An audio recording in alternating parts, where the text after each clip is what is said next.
নমস্কাৰ, জ্যোতিষ কিচেনৰ অন্য এটা ভিডিঅ'লৈ আপোনালোক সকলোকে পুনৰবাৰ স্বাগতম জনাইছোঁ। আজি বনাবলৈ লৈছোঁ জহা চাউলৰ পায়স। পায়সটো সকলোৱে বনাব জানি, হ'লেও মোৰ ষ্টাইলতনো মই কেনেকৈ বনালোঁ তাকে আপোনালোকৰ মাজলৈ শ্বেয়াৰ কৰিলোঁ। আহকচোন তেনেহ'লে ভিডিঅ'টোৰ মাজলৈ যাওঁ। পায়স বনাবৰ বাবে মই ৰাতিয়ে চাউল তিয়াই থৈছিলোঁ। ইয়াত জহা চাউলৰ বৰা চাউল মিক্স কৰি এপোৱা লৈছোঁ। চাউলখিনি এতিয়া মই ভালদৰে ধুই ল'ম। এইখিনি চাউল ধুই ল'লোঁ। এতিয়া গেছটো অন কৰি চচপেন এটা পাতি ইয়াত গাখীৰখিনি গৰম হ'বলৈ দিম। গাখীৰ মই ইয়াত 1 লিটাৰ ব্যৱহাৰ কৰিছোঁ।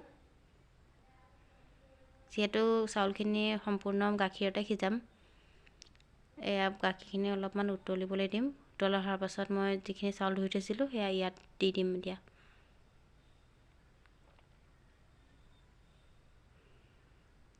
এতিয়া এইখিনি ভালদৰে লৰাই ল'ম।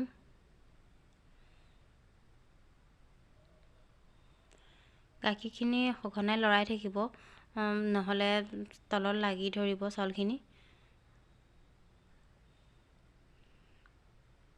এইখিনি উতলিবলৈ ধৰিলে এতিয়া ইয়াত মই চেনি দিম।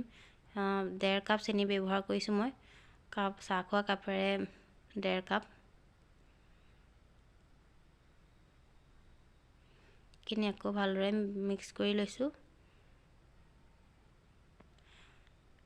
এইখিনি লৰাই থাকিব, নহ'লে লাগি ধৰিব। ইয়াত এতিয়া মই ড্ৰাই ফ্ৰুটছ দিম। ড্ৰাই ফ্ৰুটছত মই কাজু আৰু আলমণ্ড ব্যৱহাৰ কৰিছোঁ। আৰু ইয়াত মই সেইখিনি ইয়াতে দি দিছোঁ। ইয়াত মই আৰু 2টা বস্তু দিলোঁ, কিন্তু মই ৰেকৰ্ড কৰিবলৈ নহ'ল। ইলাচি দিলোঁ আৰু ঘিউ দিয়া হৈ গ'ল। আপোনালোকে ইয়াত নাৰিকলো ৰুকি দি দিব পাৰে, তেতিয়া সোৱাদটো আৰু বেছি হয়। এইখিনি আৰু 10 মিনিটমান সিজিবলৈ দিম। এয়া মোৰ ৰেডি হৈ গ'ল পায়স। আপোনালোকে এনেকৈ ঘৰতে বনাই খাব পাৰে যেতিয়াই মন যায়।